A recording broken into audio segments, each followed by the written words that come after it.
जब किसी परिवार का मुखिया, जो पूरे घर की आजीविका का एकमात्र सहारा होता है, अचानक किसी हादसे का शिकार होकर कमाने में पूरी तरह असमर्थ हो जाए, तो उस घर पर क्या बीतती होगी।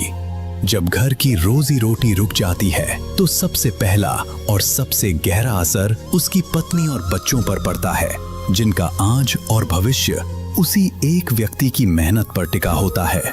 दर्शकों, हिमाचल प्रदेश के जिला सिरमौर हरिपुर धार क्षेत्र के छोटे से गांव सैल में एक ऐसा ही परिवार रहता था, जो समय की इस भीषण मार को खामोशी से झेल रहा था। इस परिवार के मुखिया जियालाल जी, जो घर के एकमात्र कमाने वाले सदस्य थे, एक हादसे के बाद काम करने में पूरी तरह असमर्थ हो गए।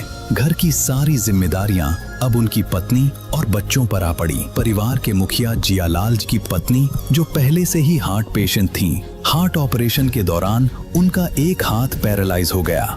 इस परिवार में 3 बच्चे हैं। 2 बच्चे अभी पढ़ाई कर रहे हैं और बड़ी बेटी ने अपनी पढ़ाई बीच में ही छोड़कर छोटे भाई बहनों की पढ़ाई और घर के सीमित खर्च के लिए काम करना शुरू कर दिया।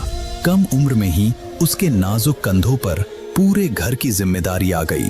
लेकिन दर्शकों, इसी अंधेरे, पीड़ा और निराशा के बीच संत रामपाल जी महाराज जी की अन्नपूर्णा मुहिम इस परिवार के लिए उम्मीद की एक उजली किरण बनकर सामने आई।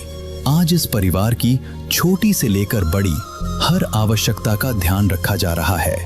भूख, बीमारी और बेबसी से जूझ रहे इस परिवार को सिर्फ सहारा ही नहीं मिला, बल्कि उनका सबसे बड़ा सपना भी पूरा हुआ।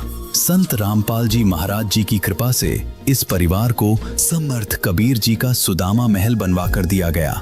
एक सुरक्षित छत, जहां अब डर नहीं बल्कि सुकून, सम्मान और आत्मविश्वास के साथ जीवन जीने की नई शुरुआत है। अन्नपूर्णा मुहिम की विस्तृत जानकारी के लिए आप अन्नपूर्णा मुहिम YouTube चैनल पर विजिट करें।